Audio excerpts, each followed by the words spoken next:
Hello everyone, स्वागत है आप सबका मेरे अपने YouTube channel target law live में।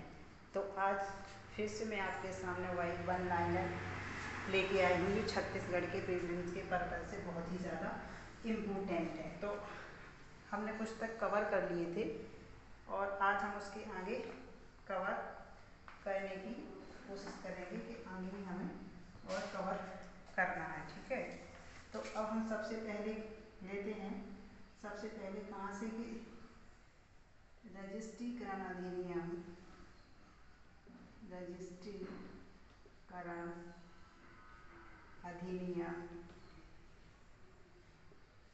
अधिनियम 1908 की धारा 23 दस्तावेजों के उपस्थित किए जाने के संबंध में क्या है, प्रावधान करती है। ठीक है, ये कौन सी सेक्शन अपनी दस्तावेजों को प्रेजेंट करने के बारे में बात करती है? तो सेक्शन 23 बात करती है। ठीक है, और यह दस्तावेजों को कब प्रेजेंट किया, इसका टाइम लिमिट क्या है, तो ये भी सेक्शन 23 में ही बताया गया है। तो इसकी टाइम लिमिट है, इसकी जब जब दस्तावेज निष्पादित हो जाता है, निष्पादित हो जाता है, निष्पादन से विद इन 4 मंथ, 4 महीने में क्या है, आपको क्या सक्षम प्राधिकारी के समक्ष क्या है, प्रस्तुत करना पड़ेगा रजिस्ट्रेशन के लिए, के समक्ष प्रस्तुत किया जाएगा। ठीक है, विद इन 4 मंथ में ही क्या प्रेजेंट किया जाएगा। ठीक है, और लेकिन जो बिल है अपना, उसको आप किसी भी टाइम क्या रजिस्ट्रेशन के लिए किसी भी समय प्रेजेंट कर सकते हैं। रजिस्ट्रेशन के लिए किसी भी समय रजिस्ट्रेशन के लिए क्या है, किसी भी समय रजिस्ट्रेशन के लिए क्या आप प्रस्तुत कर सकते हैं। ये वाला रूल बिल पर अप्लाई नहीं होता, तो ये इसका एक्सेप्शन है कि बोल सकते हैं क्या है, इसका ये एक्सेप्शन है जो इसके बारे में बात करता है कि बिल पर ये।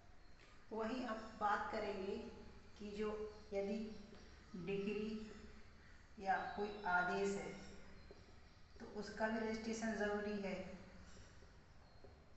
रजिस्ट्रेशन क्या है, ज़रूरी है। तो वो भी अपन क्या है, विद इन उस डेट से, जब ऐसे डिग्री आदेश दी गई उस डेट से ये भी अपन क्या है, विद इन 4 मंथ के भीतर क्या है, अपन इसको रजिस्ट्रेशन के लिए क्या है, प्रस्तुत करेंगे। ठीक है, तो ये भी इसके लिए मोस्टली आप देखेंगे 4 महीने यहाँ पे मान उसकी लिमिट दी गई है, सिवाय बिल को छोड़कर। तो बिल पे ये 4 मंथ का रूल एप्लीकेबल नहीं होता है। आप कितने भी टाइम, जब भी आपका मन हो, आप इसको रजिस्टर करा सकते हैं। ठीक है, तो यहाँ तक आई होप आप सबको क्लियर ही होगा। अब हम बात करेंगे क्या किसी डॉक्यूमेंट को आप रजिस्टर भी करा सकते हो, जो एक बार रजिस्टर हो चुका है उसको आप फिर रजिस्टर करा सकते हो। तो वो कंडीशन कौन सी होगी, वो सेक्शन कौन सी होंगे जब उसको आप फिर से रजिस्टर करा सकते हो? तो ये सेक्शन कौन सी है, 23A सेक्शन है। तो आप कब रजिस्टर कराओगे, जब कोई डॉक्यूमेंट क्या है, जब कोई दस्तावेज क्या है, किसी उचित व्यक्ति द्वारा, उचित व्यक्ति द्वारा क्या है, रजिस्ट्रेशन के लिए पेश नहीं किया गया था। तो क्या जो व्यक्ति उसको रजिस्टर कराने का प्रॉपर व्यक्ति या हकदार है, तो उसको क्या है, पुनः रजिस्ट्रेशन के लिए क्या है, पुनः रजिस्ट्रेशन के लिए क्या है, पेश कर सकता है। पुनः रजिस्ट्रेशन के लिए क्या करेगा, उसको क्या है, पेश कर सकता है। ठीक है, और जब ये री रजिस्टर किया जाएगा तो यह रजिस्ट्रेशन क्या है, कब से एप्लीकेबल होगा, कब से माना जाएगा। तो जब फर्स्ट टाइम इसका रजिस्ट्रेशन हुआ था, जब क्या फर्स्ट टाइम इसका रजिस्ट्रेशन हुआ तो क्या उसी डेट से इसका रजिस्ट्रेशन समझा जाएगा कि उसी तारीख को रजिस्टर्ड हुआ था। अब अगर हम बात करें कि कोई डॉक्यूमेंट है जो क्या है कई बार कई लोगों द्वारा निष्पादित किया गया है, ठीक है, तो उसका भी अपन क्या है रजिस्ट्रेशन विद इन 4 मंथ में ही कराएंगे। तो बट ये सेक्शन कौन सी है, 24 सेक्शन में कि विभिन्न समयों पर, तो हर एक निष्पादन पर आपको विद इन 4 मंथ में उसका क्या रजिस्ट्रेशन कराना होगा, ठीक है। हर एक निष्पादन से आपको विद इन 4 मंथ में क्या है उसका आपको रजिस्ट्रेशन कराना होगा। अब हम बात करते हैं क्या इस टाइम को एक्सटेंड भी किया जा सकता है, तो यस, सेक्शन 25 बात करती है कि आप इस 4 मंथ की टाइम लिमिट को आप क्या है एक्सटेंड भी कर सकते हैं। 4 मंथ के टाइम इसको आप क्या है एक्सटेंड भी कर सकते हैं, ठीक है। तो इस एक्सटेंशन के बारे में सेक्शन 25 भी बात करती है कि आप इसको इस टाइम को एक्सटेंड किया जा सकता है, ठीक है। जो सक्षम प्राधिकारी होगा, जो भी होगा वो करेगा इसका, ठीक है। तो यहाँ तक आई होप अब सबको क्लियर होगा। तो देख लीजिए, अगर कोई चीज़ समझ में नहीं आया तो कमेंट में ज़रूर बताइएगा। तो क्लियर आई होप। अब हम बात करते हैं कि क्या कोई ऐसी डॉक्यूमेंट्री में भी है जो आउटसाइड इंडिया एग्जीक्यूट हुई है, तो उसका रजिस्ट्रेशन कब किया जाएगा। तो हाँ, इसके बारे में भी हमारे रजिस्ट्रेशन एक्ट में सेक्शन 26 में प्रोविज़न किया गया है कि जब कोई डॉक्यूमेंट है जो क्या है आउटसाइड इंडिया क्या है रजिस्टर वो एग्जीक्यूट किया गया है, तो उसका रजिस्ट्रेशन अगर आपको इंडिया में कराना है तो जब आप इंडिया में पहुँचे तो आप उस पहुँचने की डेट से विद इन 4 मंथ में ही उसको आपको रजिस्टर कराना होगा। तो इसके लिए भी बस आपको कि कब से 4 मंथ का टाइम आपका काउंटिंग स्टार्ट होगी, तो जब आप इंडिया में पहुंचते हैं तो उस डेट से ही आपका टाइम काउंटिंग स्टार्ट हो जाएगी। सेक्शन 26 बात करता है इंडिया के बाहर एग्जीक्यूट कोई डॉक्यूमेंट है उसका रजिस्ट्रेशन नेसेसरी है, तो आप विद इन 4 मंथ ही उसका रजिस्ट्रेशन करा सकते हैं। तो अब हम बात करेंगे 26 तक अपना हो गया है। अब हम बात करेंगे इम्पोर्टेंट सेक्शन ही अपन यहाँ डिस्कस कर रहे हैं, सारे सेक्शन अपन डिस्कस नहीं कर रहे हैं। अब हम बात करेंगे कि अगर आपको वो प्लेस कौन सा होगा जहां आप रजिस्टर के लिए डॉक्यूमेंट प्रेजेंट करेंगे, तो वो प्लेस वो होगा जिस सब रजिस्ट्रार की जुरिडिक्शन में क्या है वह प्रॉपर्टी या वह डॉक्यूमेंट एग्जीक्यूट हुआ है, तो उस सब रजिस्ट्रार की जुरिडिक्शन में आप दस्तावेज को रजिस्टर करा सकते हैं, ठीक है। तो सेक्शन 28 एंड 29 में ये प्रोविज़न है। अब बात करते हैं क्या कोई रजिस्ट्रार है वो सब रजिस्ट्रार से कोई भी डॉक्यूमेंट अपने पास मंगा सकता है रजिस्टर कराने के लिए, तो यस, सेक्शन 30 बात करती है कि वो उस डॉक्यूमेंट को अपने सबऑर्डिनेट अधीनस्थ रजिस्ट्रार से उसे अपने पास मंगा सकता है और उसका रजिस्ट्रेशन कर सकता है। रजिस्ट्रेशन क्या है कर सकता है, उसका रजिस्ट्रेशन क्या है कर सकता है, ठीक है। तो ये बिल्कुल इम्पोर्टेंट बिल्कुल की पॉइंट लिखे हैं, सारी चीज़ें नहीं लिखी हैं, ठीक है। तो ये रजिस्ट्रार को पावर है कि अपने सब ऑर्डिनेट से कोई भी डॉक्यूमेंट मंगाए और उसका रजिस्टर करा ले, ठीक है। अब बात करते हैं अपन सेक्शन 31 की। सेक्शन 31 तो 31 किसके बारे में बात करती है। सेक्शन 31 बात करती है कि जब कोई भी मतलब रेजिडेंशियल किसी व्यक्ति का है, कोई निवास गृह है, तो उसकी रजिस्ट्रेशन के बारे में ये प्रावधान करता है। अगर आपसे पूछा जाए कि कोई व्यक्ति पर्सनल कोई निवास गृह है उसका रजिस्ट्रेशन के प्रावधान क्या है, तो सेक्शन 31 में किया गया है। निवास गृहों के रजिस्ट्रेशन से संबंधित रजिस्ट्रेशन से संबंधित प्रावधान किए गए हैं, सेक्शन 31 में किए गए हैं, ठीक है। तो ये क्या आपको की पॉइंट है, क्योंकि छत्तीसगढ़ में कहीं से भी कुछ भी पूछ लेते हैं तो अपन को की पॉइंट ही देखने हैं। अब क्वेश्चन ये आता है, क्या रजिस्टर्ड ऑफिसर है, क्या वो किसी निवास स्थान पर जाकर डॉक्यूमेंट रजिस्ट्रेशन कर सकता है? तो बिल्कुल कर सकता है। ये उसको विशेष परिस्थितियां अगर हैं, उसको लगता है कि किया जाना चाहिए, तो बिल्कुल वो उसके निवास स्थान पर जाके भी किसी डॉक्यूमेंट को क्या रजिस्टर कर सकता है। अब अपन बात करते हैं सेक्शन 32 के बारे में कि वे व्यक्ति कौन से होंगे जो किसी डॉक्यूमेंट को रजिस्टर्ड के लिए, वे व्यक्ति कौन है जो उस दस्तावेज को,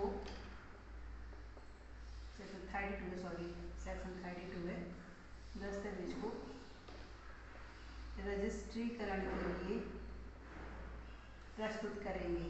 ठीक है, तो वे व्यक्ति होंगे आपका कौन कौन से हैं, देखो, तो वह व्यक्ति स्वयं होगा, जिसने उस दस्तावेज को क्या है निष्पादित किया है।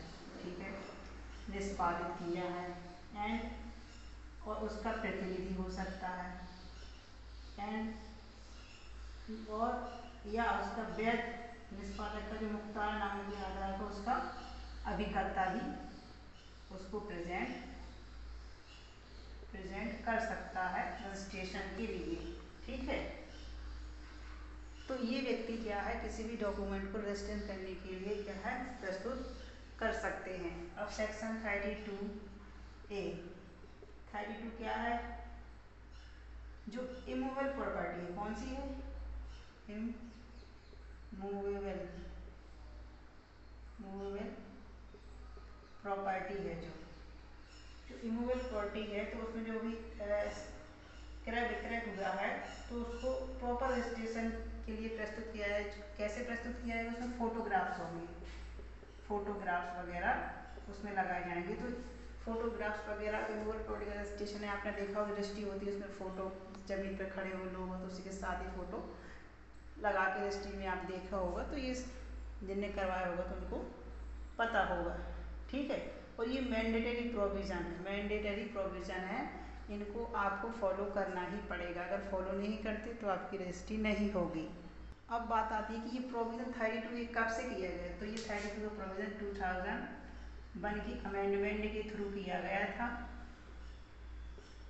2020 जो कब से इनफोर्स में है, 24 सितंबर 2001 से ये इनफोर्स में, और इसका एक्ट नंबर कितना 48 है, 48 ही है, एक्ट नंबर इसका 48 है। एक बार आप क्रॉस चेक कर लेना, लेकिन मुझे तो पता 48 ही है। ठीक है, तो ये प्रोविज़न किए गए कि ये मैंडेटरी प्रोविज़न है 32A का कि आपको फोटोग्राफ्स लगाने ही होंगे। ठीक है, क्लियर है आप सबको यहाँ तक।